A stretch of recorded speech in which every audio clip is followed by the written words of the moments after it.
Baik Bapak Ibu sekalian yang dirahmati Allah, Pak Hendra akan menjelaskan tentang silabus apa yang akan kita pelajari di satu semester ini tentang lembaga keuangan syariah ini.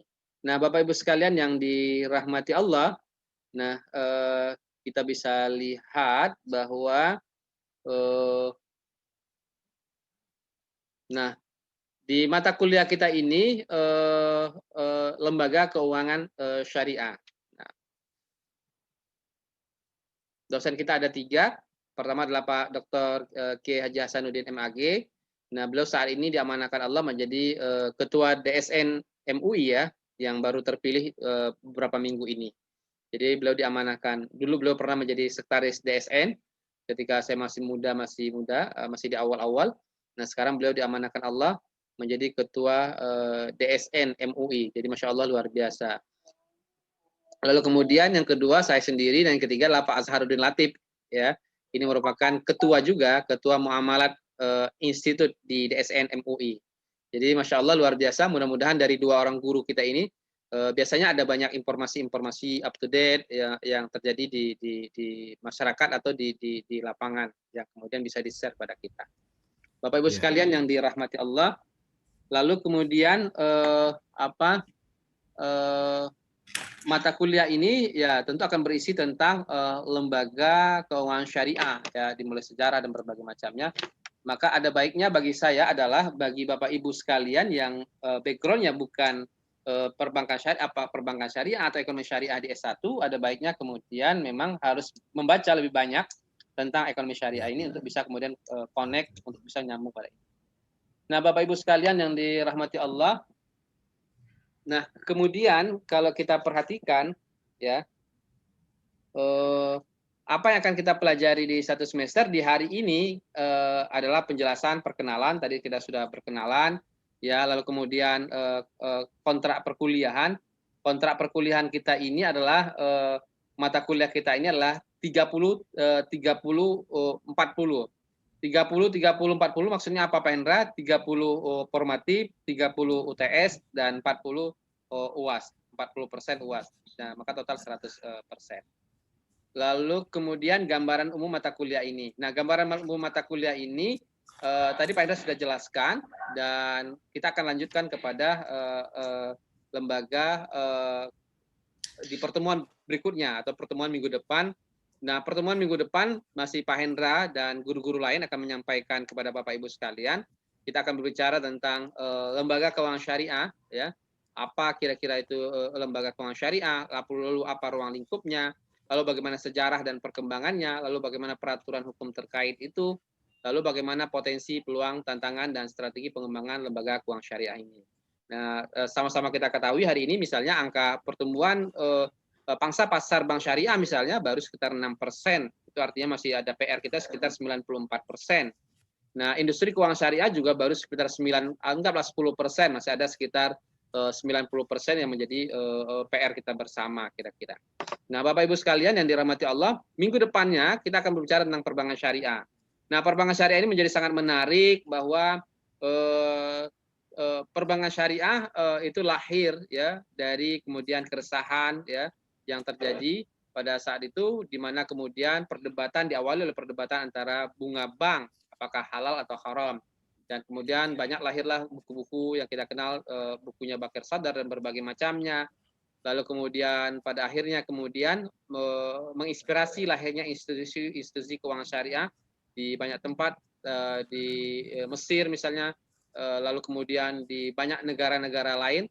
Nah, termasuklah di Indonesia. Nah, di Indonesia kita perhatikan bahwa pada saat itu tahun 1990-an misalnya di situ ada Rakernas MUI ya pada saat itu yang memutuskan ya hukum tentang bunga bank pada saat itu misalnya. Apakah bunga bank itu termasuk haram, halal atau subhat. Nah, terjadilah 3 pendapat. Ada yang mengatakan halal dengan alasan bahwa pohon aja pasti berbuah, masa uang nggak berbuah, kira-kira begitu. Lalu kemudian yang kedua mengatakan subhat. Kenapa ini subhat? Ya Karena yang dilarang itulah ad'afan, berlipat ganda. Kalau 1% boleh dong, gitu kira-kira gitu. Yang 2% boleh dong. Nah, yang satu lagi mengatakan haram. Qaliluhu haram wa katsiruhu haram. Banyaknya juga haram. Nah, itulah kemudian merekomendasikan lahirnya bank syariah di Indonesia, yang kemudian lahirlah Bank Muamalat ya, 1991, beroperasi 1992, dan kemudian meskipun pada saat itu ya regulasinya juga ya belum ada ya kan. Jadi masih bank ya belum ada dengan istilah seperti sekarang bank syariah kira-kira di regulasinya 1992 itu. Nah, meskipun kemudian dikomplitkan, dilengkapi. Nah, Bapak Ibu sekalian yang dirahmati Allah, nah lalu kemudian yang menjadi menarik bagi saya, meskipun perbankan syariah itu lahir 1991, 1992 misalnya, tapi ya keberadaan ekonomi syariah, perjuangan ekonomi syariah pada dasarnya sudah ada jauh sebelumnya. Kita kenal misalnya Serikat Dagang Islam misalnya, Haji Saman Hudi ya, di awal-awal abad 19 misalnya. Dan itu Masya Allah luar biasa, yang kemudian menjadi serikat Islam. Kita kenal juga misalnya Nahdlatul Tujar misalnya, kebangkitan kaum pedagang di NU misalnya, yang melahirkan Nahdlatul Ulama misalnya, kebangkitan kaum ulama. Dan kita kenal juga di Muhammadiyah misalnya Ki Haji Ahmad Dahlan misalnya, yang kemudian dengan bisnisnya, dengan konsep al-ma'unnya, dan kemudian bisa berkembang juga dengan dakwanya sampai ke Sumatera dan berbagai macamnya. Dan Masya Allah luar biasa. Itu artinya memang jauh sebelum lahirnya perbankan syariah, memang semangat ekonomi syariah itu sudah lahir, meskipun tidak secara institusi. Lalu kemudian setelah itu kita bicara juga tentang multi finance syariah. Nah, apa sih bedanya perbankan syariah dengan multi finance syariah? Tentu akan menjadi menarik ya. Jadi kalau perbankan syariah dia bisa menghimpun dana dari masyarakat ya, dan menyalurkan dana kepada masyarakat. Tapi kalau multi finance dia tidak bisa menghimpun dana dari masyarakat, dia cuma bisa menyalurkan dana kepada masyarakat. Dan ini tentu menjadi menarik misalnya dalam konteks ini kira-kira. Dan ini luar biasa perkembangannya hari ini. Nah, lalu kemudian setelah itu kita juga bicara tentang asuransi syariah. Ya, kita kenal Takapul merupakan asuransi pertama. Jadi Masya Allah luar biasa. Perkembangan asuransi syariah ini juga luar biasa. Ya, kalau perbankan syariah tadi sudah ada undang-undangnya yang secara tegas undang-undang tentang perbankan syariah. Tapi kalau asuransi syariah ini baru undang-undang tentang asuransi, tapi di dalamnya mengatur tentang asuransi syariah. Nah, Bapak Ibu sekalian yang dirahmati Allah, perdebatan tentang premi asuransi selalu menjadi perdebatan yang menarik. Ada mengatakan premi itu adalah tidak boleh, haram dan berbagai macamnya. Ya, makanya kemudian diganti menjadi premi di syariah menjadi dua, ada tabungan, ada sebagian lagi namanya tabarru'i. Jadi ada ta'awuni ya, ta'awuni dan tijari. Yang ta'awuni inilah yang tolong temolong tadi, yang tolong menolong tadilah yang kemudian di situ dengan konsep asuransi syariah yang kemudian Masya Allah luar biasa, atau kita kenal dengan sharing risk ya. Ada namanya transfer risk di konvensional, ada sharing risk di syariah. Bapak Ibu sekalian yang dirahmati Allah, kalau dibandingkan dengan Malaysia, kita jauh, hampir 10 tahun perbedaannya, lebih duluan Malaysia dibandingkan kita dari sisi asuransi syariah. Lalu kemudian BMT, Baitul Mal wa Tamwil. Nah ini Masya Allah luar biasa, Baitul Mal wa Tamwil kita ini banyak ribuan jumlahnya, ya. Tapi ini juga luar biasa, merupakan kekuatan ekonomi umat. Di satu sisi adalah Baitul Mal yang fungsinya adalah sebagai sosial, tapi di sisi lain adalah Baitul Tamwil yang fungsinya adalah komersial. Nah sekarang menjadi menarik, sekarang menjadi dari BMT menjadi KJKS, Koperasi Jasa Keuangan Syariah, dan sekarang berkembang menjadi KSPPS, yaitu Koperasi Simpan Pinjam dan Pembiayaan Syariah. Bahkan sekarang badan hukumnya pun ada dua, ada badan hukum koperasi misalnya yang di Kementerian Koperasi, ada juga badan hukum ya yang kemudian langsung di bawah OJK misalnya, yang kita kenal dengan LKMS misalnya, Lembaga Keuangan Mikro Syariah. Nah tentu pilih mana sih yang berbadan hukum koperasi? Nah kata teman-teman yang berbadan hukum koperasi lebih mudah dibandingkan yang kemudian yang di bawah pengawasan OJK. Tapi dari sisi safety, dari sisi keamanan tentu lebih regulasinya lebih pengawasannya lebih ketat di OJK, sehingga lebih aman kira-kira dananya dibandingkan kemudian di koperasi. Tentu ini menjadi PR bersama kira-kira. Nah, Bapak Ibu sekalian yang dirahmati Allah, lalu kemudian ada lembaga pengelola zakat. Nah, zakat ini menjadi sangat menarik. Ya, tentu sebelum kemerdekaan, setelah kemerdekaan, dan kemudian sampai kemudian Undang-Undang 38 tahun 1999 yang merupakan undang-undang zakat pertama di Indonesia. Dan ini tentu menjadi menarik. Ya, meskipun Undang-Undang 3899 Undang-Undang 3899 itu adalah undang-undang tentang pengelolaan zakat ya, bukan undang-undang tentang zakat. Undang-undang tentang pengelolaan zakat itu artinya lebih banyak yang diatur adalah pengelolaannya, bukan zakatnya. Itu artinya sampai hari ini masih belum ada misalnya regulasi di undang-undang zakat itu punishment misalnya bagi orang yang tidak membayar zakat, beda misalnya dengan pajak misalnya, di mana orang kalau tidak bayar pajak maka ada punishment-nya. Nah, berganti menjadi undang-undang berikutnya 23 tahun 2011 sama juga, belum ada juga kira-kira. Nah, baru hanya diatur bagaimana kalau kemudian lembaga zakat tidak amanah dan berbagai macamnya. Nah, ini tentu menjadi PR kita bersama. Berbeda dengan Sudan misalnya. Di Sudan itu orang tidak bayar zakat, dia bisa mendapatkan punishment sanksi. Berbeda pula dengan Malaysia misalnya, di mana ada reward, ada bagi orang yang membayar zakat. Oh, di kita kan juga ada Pak Hendra, di undang-undang pajak kita diatur juga bagaimana kemudian orang mendapatkan keringan juga. Artinya ketika dia bayar zakat, kemudian dia mendapatkan keringanan, ya tapi tentu tidak sama dengan di Malaysia yang sudah berani menjadi 100%. Bagi saya tentu ini menjadi sangat menarik. Nah, penting nggak zakat ini? Penting sekali. Dia punya multiplier effect yang luar biasa, ya. Dan masya Allah luar biasa. Potensi dana zakat kita besar Pak Hendra ya, ratusan triliun. Tapi yang terhimpun hari ini ya baru ya sekitar 9 atau berapa triliun ya. Jadi masih jauh kira-kira antara potensi dengan realitanya. Tapi tentu menjadi PR kita bersama kira-kira di bidang zakat ini. Nah, Bapak Ibu sekalian yang dirahmati Allah, setelah itu kita UTS, dan setelah itu kita bicara tentang wakaf. Nah, wakaf ini juga menjadi menarik, lembaga wakaf ini. Nah, kita kenal bahwa lembaga wakaf ini sekarang juga sudah ada undang-undangnya. Ya, wakaf itu undang-undang pertama tentang wakaf misalnya kita kenal, meskipun PP-nya sudah ada jauh sebelumnya, PP 77, undang-undang agraria, ya, lalu kemudian tapi undang-undang secara wakaf khusus adalah Undang-Undang 41 tahun 2004 misalnya, yang berkaitan tentang wakaf, tentang pengelolaan wakaf ya. Beda ya, kalau zakat tadi undang-undang tentang pengelolaan zakat, kalau wakaf ini undang-undang tentang wakaf ya. Jadi ini menjadi menarik. Nah, itu kita kenal.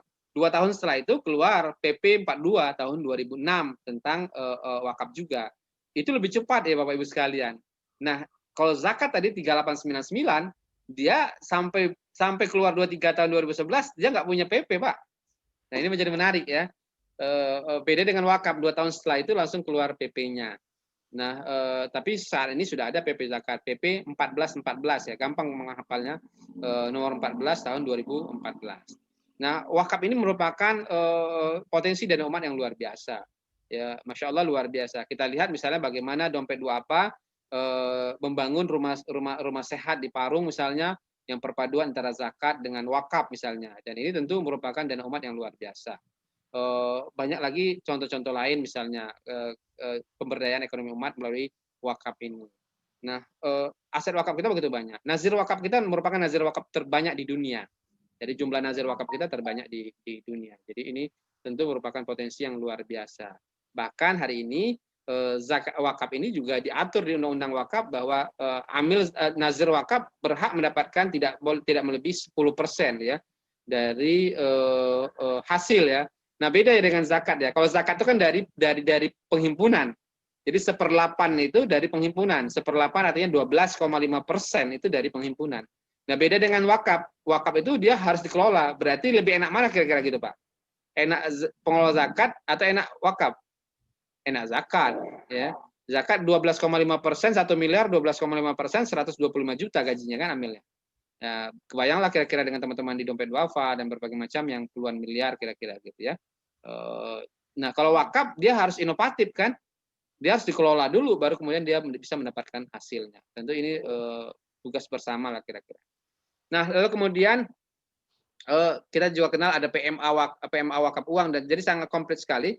Bahkan sekarang sudah ada PP 25 tahun 2018 ya, karena banyak sekali tol-tol kita yang tanah wakaf yang terkena infrastruktur dan berbagai macamnya.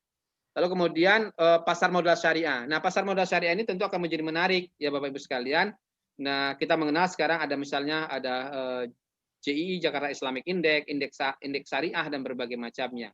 Nah, itu tentu sama kita kenal ada LQ45 misalnya saham-saham yang liquid sebanyak 45. Nah, di syariah juga trennya Masya Allah luar biasa sekarang. Ada indeks syariah, ada Jakarta Islamic Index, dan berbagai macamnya. Ya, jadi luar biasa. Kita kenal ada obligasi syariah pertama Indosat misalnya, ya, yang pada saat itu merupakan pertama dengan sistem mudharabah misalnya. Kita kenal dengan obligasi syariah ijarah punyanya PLN misalnya, dan banyak lagi yang lainnya. Kita kenal juga sukuk negara, ya, yang Masya Allah luar biasa di hari ini perkembangannya. Nah, begitu juga dengan saham, ya, saham syariah. Begitu juga dengan reksadana misalnya, reksadana syariah. Jadi luar biasa. Termasuk juga ada EBA syariah kan, ekuiti berbasis aset syariah.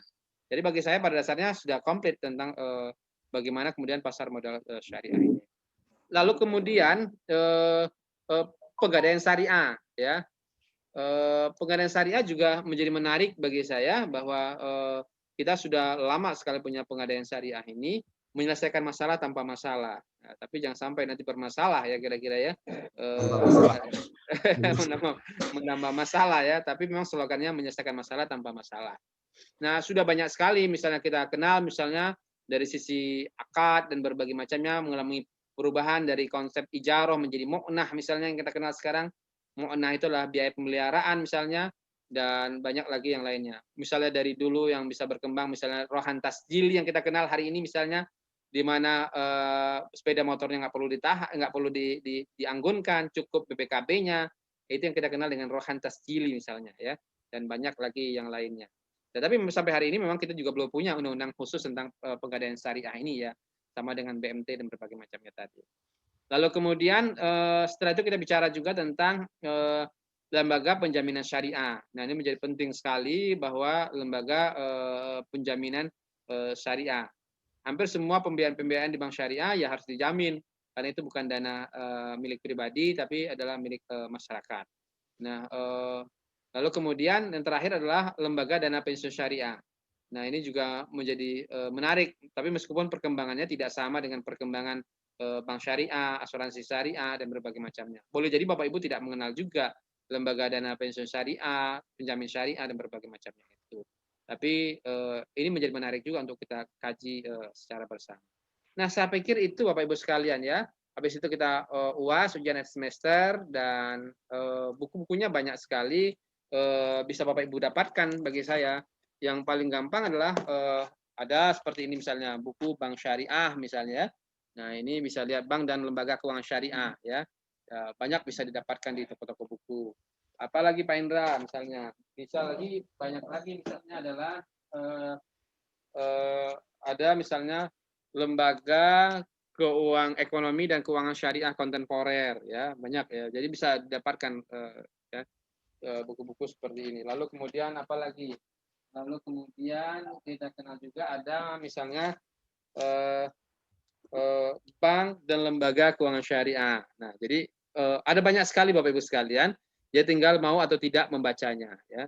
Nah, karena Bapak Ibu ini di S2, saran saya memang harus lebih banyak membaca ya dibandingkan kemudian hanya mendengarkan dari dosen dan guru-guru lainnya.